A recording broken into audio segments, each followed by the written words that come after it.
Scotland's own version of Tavistock remains open for business. My next guest was given testosterone injections and even a mastectomy at Glasgow Sandyford Clinic after a long history of depression, self-harm and suicidal thoughts. Sinead Watson, now 31, claims Sandyford never explored her mental health problems and instead focused on swiftly diagnosing her with gender dysphoria aged 24, despite never having a history of it prior to her teenage years. After having her breasts removed and changing her name to Sean, Sinead said she was still, quote, depressed as she'd ever been and spiralled into alcoholism and a complete mental breakdown.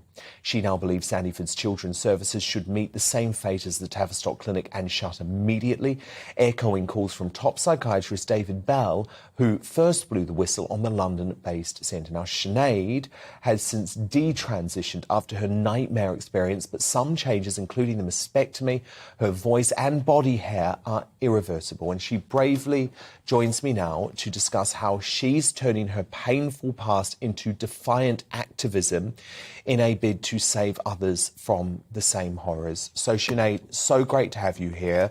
Your story is so heartbreaking, and you're very concerned that this clinic in Scotland is presumably still putting others through the same thing.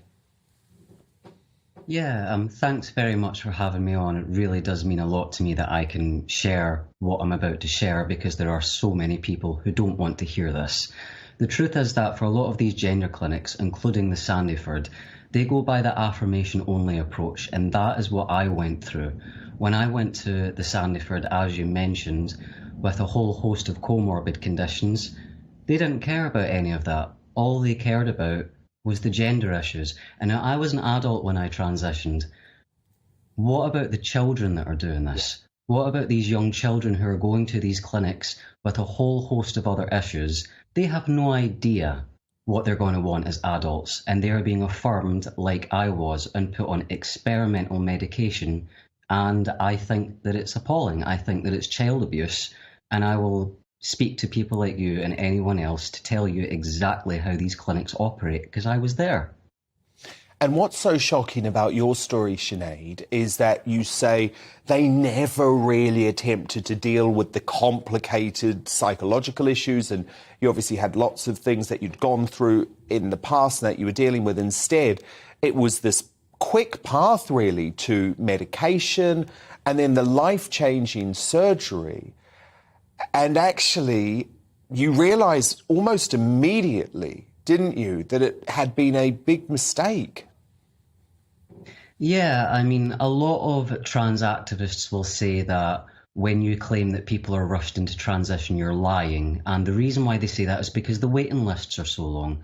The waiting lists are so long because we've seen an increase, thousands of percent of young people, particularly young women, identifying as trans very suddenly.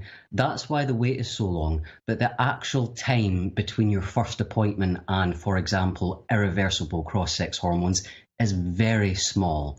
I didn't receive any therapy or counselling during my 13-month wait. What did happen was, between the first time I was seen at the clinic and the time that I was sticking a needle filled with Sustanon 250 into my thigh, less than 5 months had passed. So we are being rushed into transition. And you say that really at your appointments, you got a bit of small talk, but the medical professionals never really actually wanted to understand where you were at mentally. Well, no, and this is how severe it got.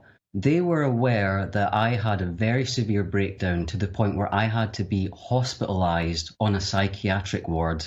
They discussed that with me for maybe all of 4 minutes, and the conversation went something like this. Oh, I see that you were held in a psychiatric ward. What was that about?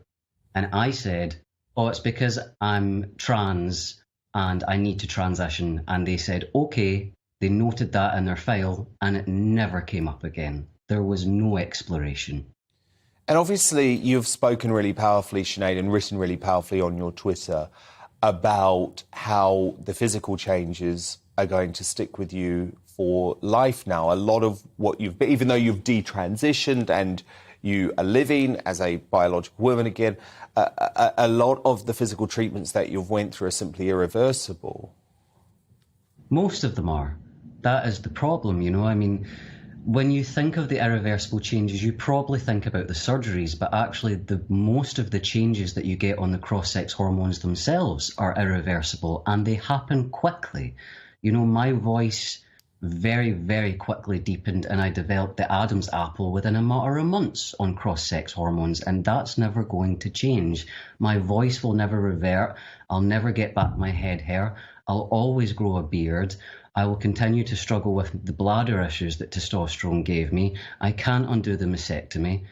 I've essentially dramatically and irreversibly changed my entire body and my life because of a decision that I made while I was severely mentally ill because my clinic refused to do their job properly. So taking all of that into account, Sinead, do you think Sandyford needs to go the same way as the Tavistock Clinic and be shut down?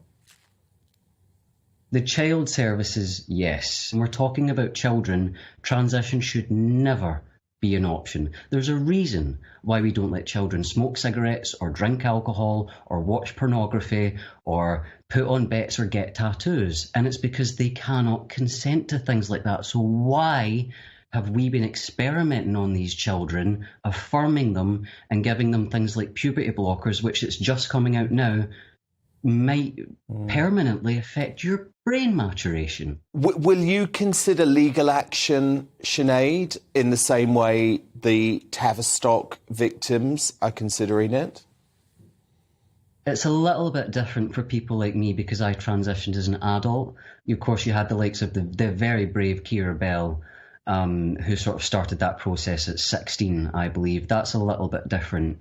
It's more, I need to get access to my files from the Sandyfords. They claim every single time that they're reached out to that they'd be happy to speak to me. I haven't heard a peep from them. So we will see about that as soon as I can get more information.